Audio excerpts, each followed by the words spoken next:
This is the next episode of my XR Weekly News. We are on week 6, 2026. And guys, the upcoming week, on February 12th, 2026, I have 10-year anniversary. 10 years of VoodooDE VR. Oh my freaking God.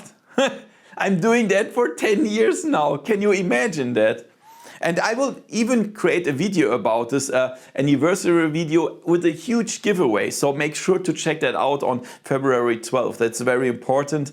It's very cool. I will also talk a little bit about the history, why I do that and so on.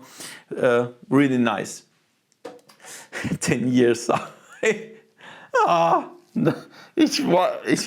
can't believe it. Okay. So yeah, weather here in Germany is very cold and that's good for VR. It's really good. And yeah, I hope this will stay a little bit longer, a little bit colder. Not too cold, of course, but VR weather. So everything about XR, hardware, games, releases and sales. Let's have some fun with the weekly news and let's go.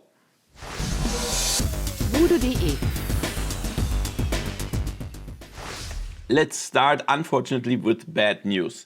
So, this is a Steam frame, and we all looking forward to that, right? And Valve said in November 2025 they will have a release date and a price at the beginning of 2026. So now we already have February, and perhaps you've seen that components of PC hardware are very, very high pricey right now. And this is causing a lot of problems. So Valve says that they should have a date and the price right now, but the memory and storage shortages you've likely heard about across the industry have rapidly increased since then. So, for example, for the price of a DDR5 RAM is 300% higher. This is freaking insane. Yeah, and of course, Valve can't do some magic and get this cheaper because there is so much demand on that stuff. It's just expensive right now, and this causes problems. So they cannot say when they will deliver and what the price is. And due to these situations, I'm pretty sure the price doesn't go lower, it will go higher. And this is a huge problem because perhaps you've seen my video when the Steam frame was announced. I was not so happy because I'm a huge high-end PC VR enthusiast and I want high specifications like OLED, like 4K and so on. But the Steam frame doesn't have that. They have pretty low resolution and also no OLED display and things.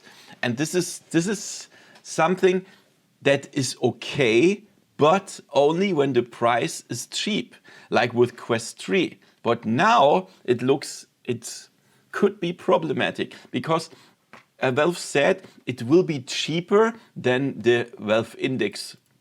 And the Index was $1,000, like the headset controllers and base stations. So if it's $999, this is too expensive. This is just too expensive for what you get. I'm not talking about the game library in the background. I'm talking about the technical specifications of the headset. So I would say the maximum price would be $700. Everything else is too expensive for this headset. And I really hope this is gonna change. We don't know that. Also for the Steam machines, of course. Oh yeah, here Linus Tech Tips also suggested around $700. Or no, they are talking about the Steam machine. But I think also the Steam frame, I would say $700 is maximum, in my opinion. And why is the storage and RAM parts Why are they so rare? I can tell you, because of AI. So companies are building AI centers like everywhere, like huge computing machines, huge. And they build it in the oceans, they build it in the earth. And I think even SpaceX said they want to build those machines in space. This is freaking insane. So everything has advantages and disadvantages. Of course, we all use AI for different things, writing letters, cooking recipes, whatever. But this is a disadvantage of all that things. So what do you think about that? And the news, good news. So there is a new Quest update coming soon, because now it's in the public test channel. It's version 85. So I'm really happy about all positive news about Meta Quest, because you know the current situation. Meta is abandoning a little bit the AAA gaming support. Yeah, so they don't want to push money in game development. They leave it to the indie developers to develop for Quest. But the hardware, they are still creating and doing updates and so on. And now we have version 85 of Quest, and we have some really cool Surface keyboard. I can show the video of Upload VR here. Look at this. You place your hand to calibrate on a desk, and you also have a touchpad on the right side, and then you can practice a little bit. Look at this here. This is also pretty accurate and pretty fast how they type, right? Absolutely nice. And they say the typing of the letters is pretty good, but the touchpad is sometimes a little bit inaccurate, especially when you don't look at it. But still, this is a really nice update. This is what I imagine for working in the future, that you have a hologram, you don't need a real keyboard anymore, you don't need a monitor anymore. And now imagine this with very light and small glasses. This is where I could imagine to work in VR. And that's great. And the next thing is, this is a special feature for Meta Quest 3S. So the Quest 3S has this action button. When you press it, you can switch between virtual reality and mixed reality right now. But starting now, you can now decide for yourself what this button can do. I don't have the list right now what you can choose, but you will be able to choose some different things that you can do with this button. This is really cool. And this we already talked last week. The navigator is now default. I hope it's better than the navigator I tried several months ago. That was a disaster. But the good thing is finally the horizon feed is removed, because like nobody, I would bet under 1% of the people were interested in the horizon feed. So why forcing people to use that? Why forcing it to open every time you use the Quest? The same with the friend list. I mean, not every time I get my Quest 3, I want to say hello to all of my friends. Just leave it closed. When I want to communicate with my friends, I will open the friend list for myself. Don't force me to do that. Yeah, so just open the last thing that was opened when I used the Quest last time, or open the shop, or open the library, something like that. So, but really nice that they still bring these updates here. So this here is really cool.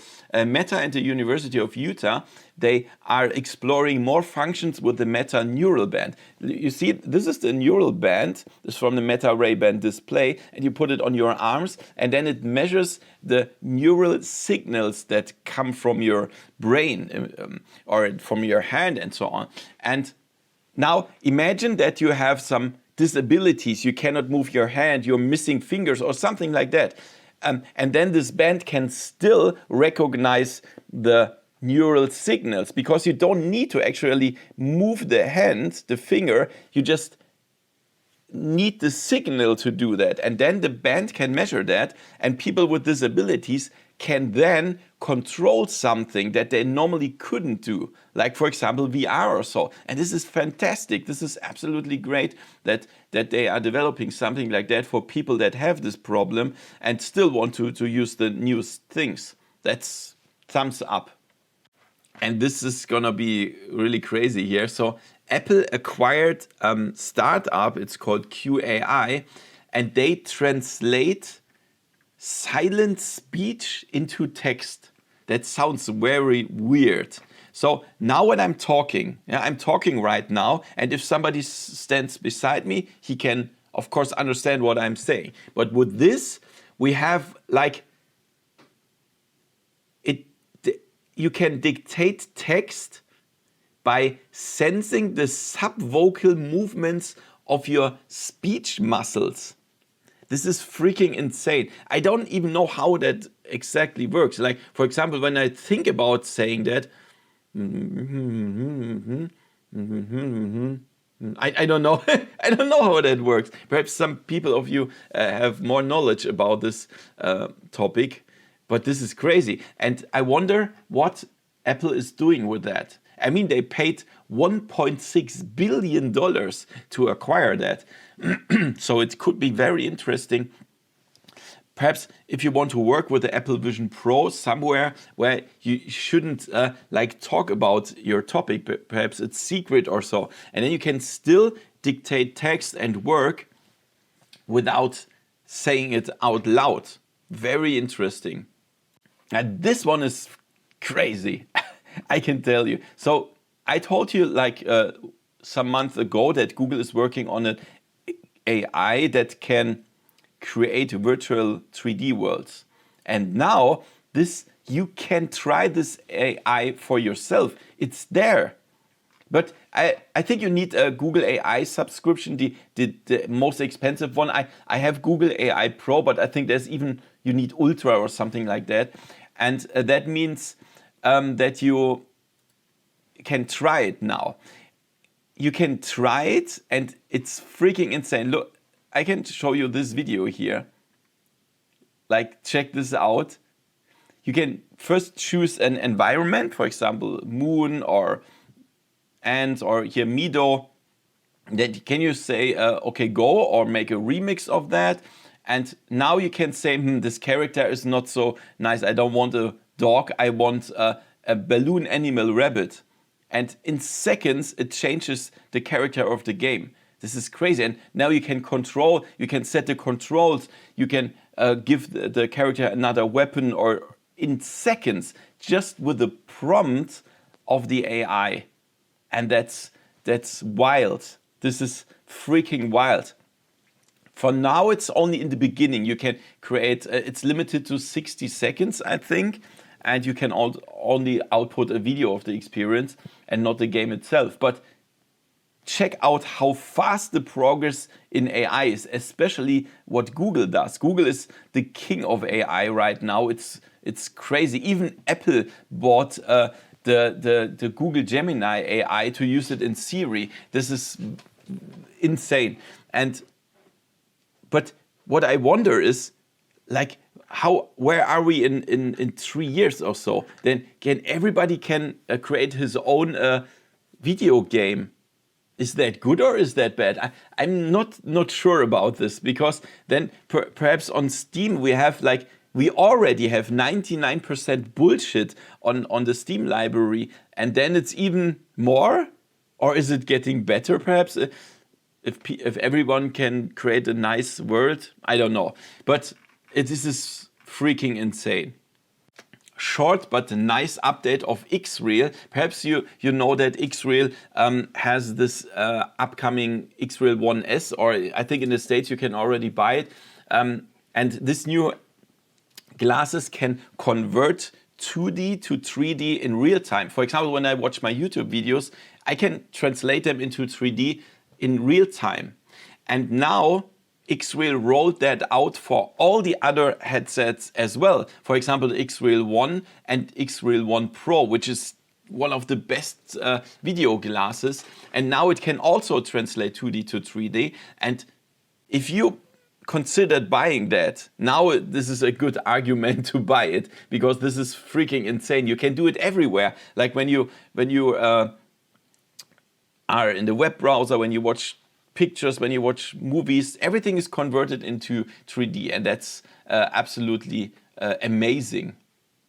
weekly survey. So last week I asked you, would you accept ads in VR games if the games were cheaper? And most of you said absolutely not, VR is my escape. I voted for the first one. So I've been in the United States very, very, very often. I know what's happening there. Like, I've visited 47 of the 50 states, and I've stayed in many hotels, many locations, and the advertisement and ads everywhere in the United States is freaking insane. I mean, even here in Germany, we get a lot of advertising things in TV and so on. But in the States, this is crazy. You are bombarded by ads everywhere when you go outside, when you are in TV, series, everywhere. And I can absolutely understand, guys, when you say absolutely not, VR is my escape. Yeah, definitely. In Germany, it's pretty similar, but not as bad as in the States, right? So for me, I voted for the first one. Why?